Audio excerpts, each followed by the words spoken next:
Working with a budget, this is probably the hardest thing to do when you're trying to run productions is, figuring out just how much the client wants to spend on redundancy. Right now, I'm going through this right now with a discovery for a big medical event that's going to happen in New York, probably in 2 weeks. I don't know yet if I'm going to be flying to New York to help this client do this surgical streaming that they need to get done. I was sort of walking my client through the very same steps that I have outlined here. It's like, well, how important is this event and how important is it for it not to fail?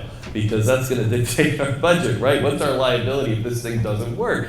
And it's just like, well, it's got to work. Okay, well, let's talk about making sure that we've got all of our ducks lined up so that if there's any point of failure, especially any kind of lockdown network, hospital networks are notoriously locked down, and even getting a port out could take a week, 2 weeks, 3 weeks to work through an IT administrator to make happen. They inherently don't trust outsiders, and that's for good reason.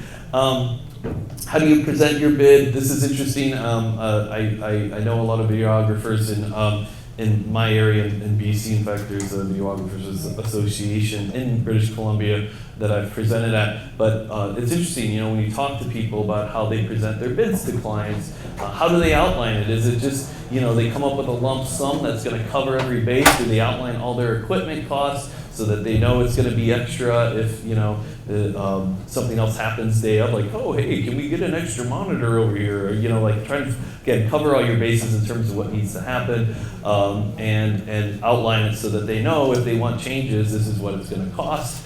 Usually I just spreadsheet it. I have a template that I use on Google Sheets that I replicate for, especially with the BC Gov and recurring clients, so they can review and see what's happening. Oftentimes, especially for ongoing engagements, who's managing the archive? I'm not paid to manage archives, but clients often expect you to have backups even months later, right? Like, oh, we just suddenly misplaced that ProRes master. Did you delete those, 10 terabytes of recordings that you did over 2 days? And it's just like, well, I'm not gonna just keep my SSD drives hanging around when you didn't pay me to just, keep those drives reserved for you. So making sure that, I always keep mezzanine files anytime I edit and output high-res 1080p files. They're gonna be compressed, they're not gonna be ProRes masters, but, again, just how those costs are going to be managed. Anytime I have a new event, vendors or I should say clients, will just presume that I've got an offering that's going to just be available if they need a change the next day or right before the event happens.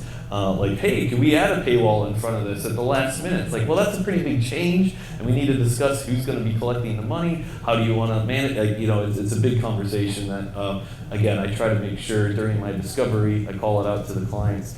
I have some breakdowns here on what equipment costs can include, and of course redundancy for everything. So making sure, I usually just try to be competitive with the rental rates on my gear are going to be competitive with any of the locally accessible rental shops in that area. Because if I'm, if something happens to gear that I'm using and I have to go get a backup at the last minute, I don't want to be, in a position where I can't necessarily cover my costs to get that same gear into the equation again.